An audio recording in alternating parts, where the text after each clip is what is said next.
The basketball world stopped when the announcement came. Chris Paul is hanging up his sneakers at 40, closing the book on 21 seasons in the NBA. Most accepted it as a veteran's natural farewell, but what if there's an intricate game being played behind closed doors? When an icon of the game calls it quits, emotions run high. Tributes flood social media, career highlights loop endlessly, and fans celebrate a legacy.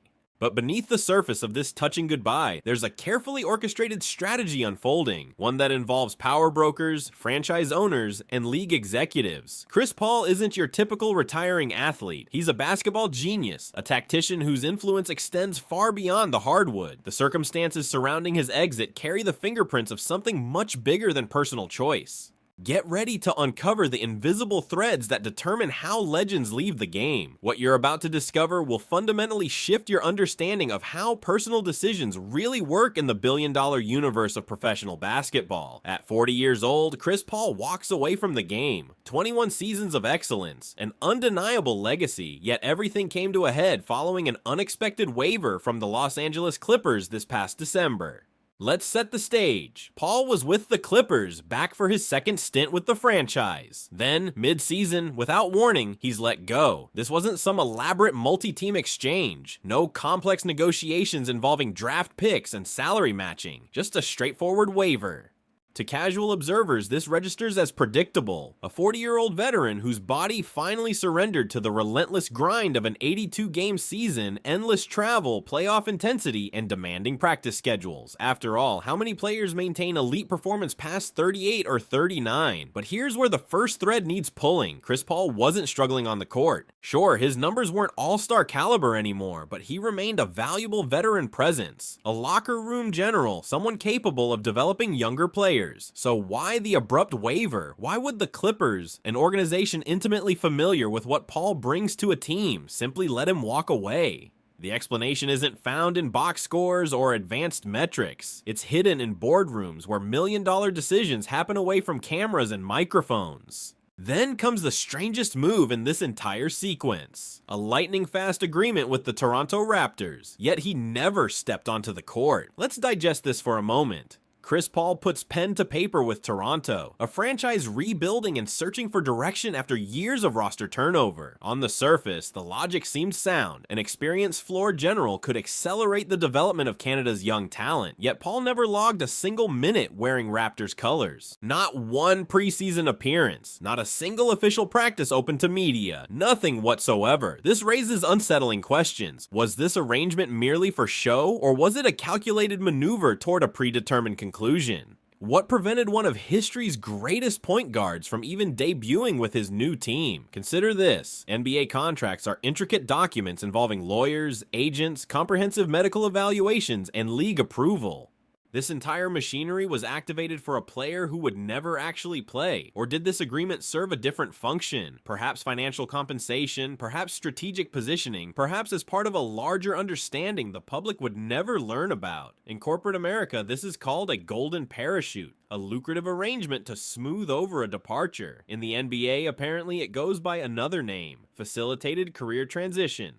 But to fully grasp what's happening here, we need to examine who Chris Paul really is. And I'm not just talking about the athlete. 12 All-Star selections, 7 All-Defensive First-Team honors, guaranteed Hall of Fame enshrinement, second all-time in assists, and second all-time in steals across NBA history. He made his mark with the New Orleans Hornets, transforming into a superstar, had 2 separate runs with the Clippers, becoming the centerpiece of the Lob City era. Joined forces with James Harden in Houston, led Oklahoma City's young core as a veteran leader, played a crucial role in the Golden State Warriors championship run, concluded his journey with the San Antonio Spurs, absorbing wisdom from Greg Popovich, 2 Olympic gold medals representing the United States. But here's the detail that changes everything. Chris Paul served as president of the National Basketball Players Association, NBPA, not just a member, the president, the union leader.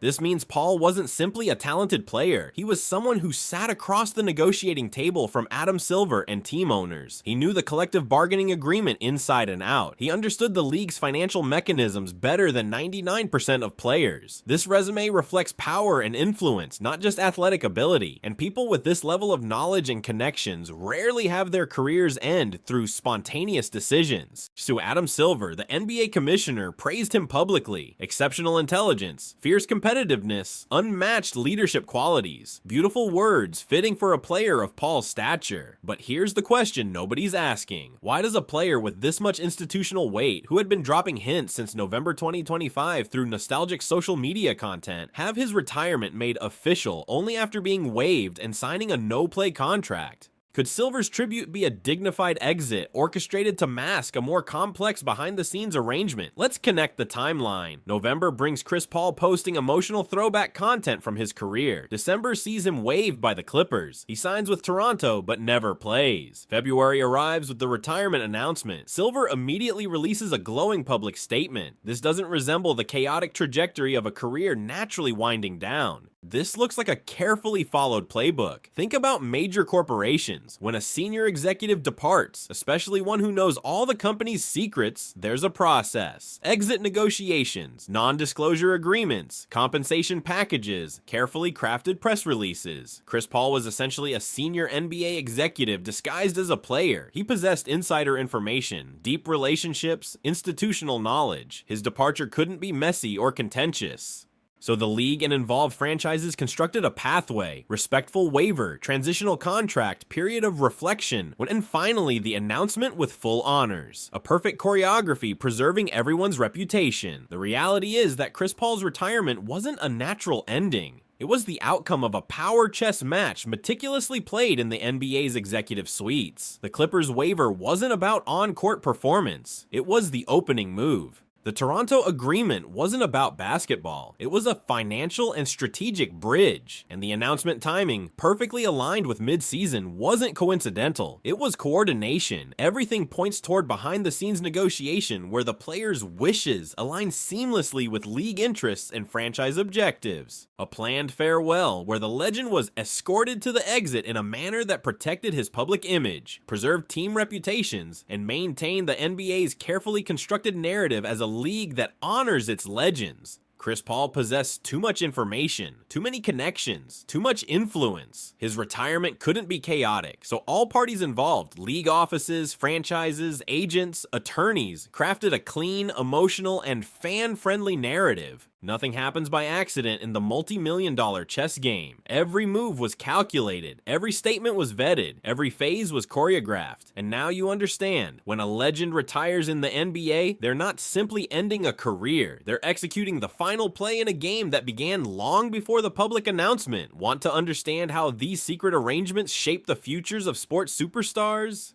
How decisions appearing personal are actually outcomes of complex corporate negotiations. The professional sports world is a chessboard where each piece is worth millions, and every move is calculated 10 plays ahead. Hit the link and dive into the backstage reality that nobody tells you about. Discover the real forces controlling your favorite legends' destinies.